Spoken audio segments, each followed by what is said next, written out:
Welcome one and all, my name is Tawess and we are back with Marvel Heroes 2016. Now, a while back they did the biggest patch ever, but they dropped another patch this week and it's not exactly a small patch either. So let us have a quick look over what they have while we have some basic gameplay going on in the background. First up, as always, we have a new hero. Actually, not as always, but we have a new hero. Second new hero in a short while. We had Beast just some weeks ago, and now we have Black Bolt, the leader of the Inhumans and the man who cannot speak because his voice can level buildings. Interesting choice, but I haven't had time to play with him yet. I tend to do that over the weekend now, so I will get back to how well he performs later. Still an interesting choice. I guess the Inhumans will have a more of a presence soon, seeing how they are slated for their own TV series, I think it was. He's supposed to have sonic abilities and flying, if I don't remember incorrectly. Also most likely some team-up powers akin to Cyclops. They also did a change to players' animations, going through them and, well, I could say normalizing them. Tweaking the timing and making sure you could clip animations a lot quicker. Now, I'm not going to go through all of it because it is a lot. You can go to the marvelheroes.com forums if you want to see exactly what your hero have. I have a link somewhere along the line. Anyway, there's been massive amount of changes, and for most part, it's been interesting. I played around with it a little bit, and it seems to be a nice change. Another big change that have happened is the change to summoning powers. And I'm going to read this from the website because I have not exactly delved deep into summoners to begin with. But here is what they say themselves. As part of this update, we have changed how all summon powers and summoned allies operate in terms of how they scale with damage bonuses and itemization. All summoned allies now transfer their owner's offensive stats to themselves for the purpose of scaling.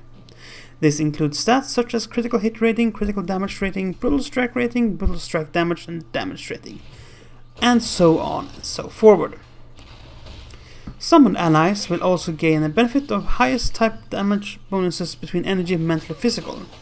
This applies to both type damage ratings and percent-based bonuses that apply to specific damage types. This will allow you to still scale your summoned allies' damage further even when they use a different damage type than the damage type you would use to increase your hero's own power. This is basically a normalization, not penalizing you for having a summoned ally that has different damage type from yourself. A new summon keyword has been created and applied to all summon powers. This exists in itemization now, precisely as other keywords such as melee, area, and so forth. The previous summoned ally damage stat on items have been removed and replaced with affixes using this keyword. Parentheses, so items will now have a plus X damage rating for summon powers, for example. End parentheses. Summon powers will scale off this keyword only and not of other keywords affixes such as damage rating for melee powers. Again, normalization. Powers that previously scaled off summon ally damage now instead have an affix that treats them as if they had the summoned keyword. Hooks back to the before paragraph. This means that rather than inheriting say 25 of summoned ally damage as built-in damage bonus, they now inherit 100% of your summon damage rating base damage, which stacks the usual way with other items. Base damage, duration, health and cooldowns for all summon base powers have been retuned as part of this change. Again, normalization. The big thing here is that they have gone through and normalized summoner powers, making sure that they all follow the same logic and that they don't punish the hero unnecessarily for using them. This is good. This is really good. It makes things a lot more streamlined, more coherent, because there has been a slight problem with that before. The game is a bit all over the place sometimes. These latest updates done a good job for that. I mean, who in their right mind does not remember the old Omega system? Less said about that, the better. It was a good idea. not a good execution. We also seen the continued update of story chapters, and this time it was chapter 4, 7 and 8.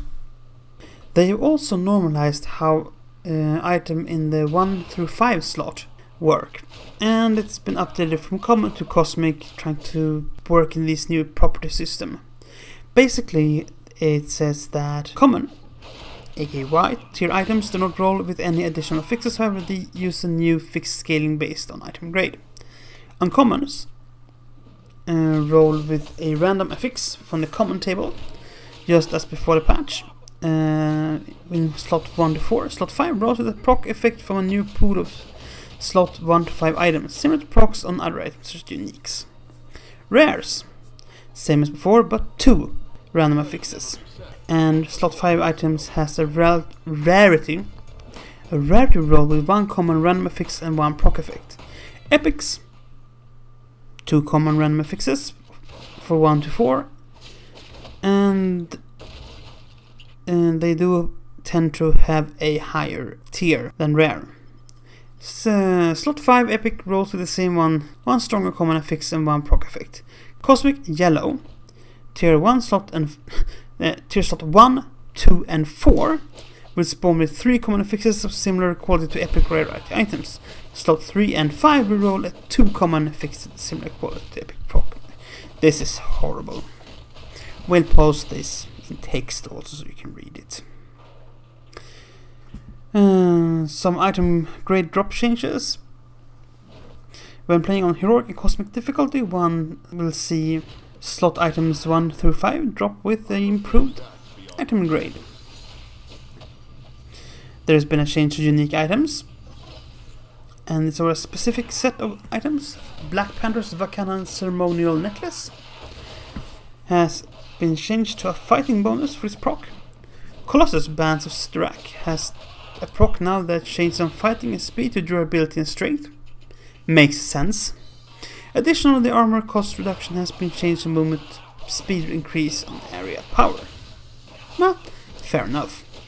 Sinister's bioengineered can't pronounce the word. Curious. Anyway, I'm pretty sure you know what the item is. Intelligence affix changes to critical damage rating. Works for me. Octobot controller! Away! Octobot controller. Intelligence affix changes to critical damage rating and summon damage rating. Again, I guess it works.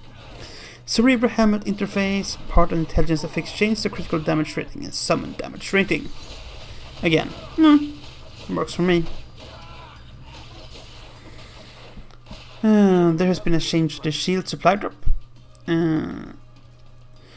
Among other things, they have lowered the chance of receiving a ring slot item and dropped the chance to receive eternal splinters, but to balance the lowered chance of them dropping, when they drop, they will generally drop more. 10 to be more precisely. And more stacks of relics, and relics now dropping multiples of 5, so that's nice. And then we have a visual upgrade to a bunch of costumes, which I'm gonna list off quickly. Captain America, the Captain costume. Gambit's classic 90s costume. Ghost Rider original costume. Ghost Rider modern costume. Planet Hulk costume. Punisher modern costume. Psylocke classic costume. Scarlet Witch modern costume. Squirrel Girl modern costume. Storm modern costume. Thor modern costume. And Spider-Man back in black costume. And they also changed so that Ultron's drones will receive a visual update if you use the Age of Ultron costume to better match up. They will look a lot less second grade. So that's nice. Generally, this is a fidelity thing. They updated the textures and made things look a bit more sharp, and well, it was needed. Now, the last big-ish change comes from Alan Warlock. Or not Alan Warlock per se, but his vendor type. Before, Alan Warlock sold tokens for Eternity Splinters. This is now gone. But before you tear out your hair by the roots and howl incoherently, this functionality is now moved all the way to the hero screen. So you will get options to pay with either Eternity Splinters or G's when you unlock heroes. Just like before, it is just that you don't need to go to a specific vendor to do this. You can just bring up the window and go from there. It also means that you don't have base back if you want to buy a new hero. You just buy it on the run. Beyond that, other Warlock will still have the random hero unlock and so forth. Now, if you go to the forums, what follow below this is a massive list of heroes that have had their forced animation times reduced, and I'm not going to go through this because it is a lot. No. Instead, we are going to wrap this up.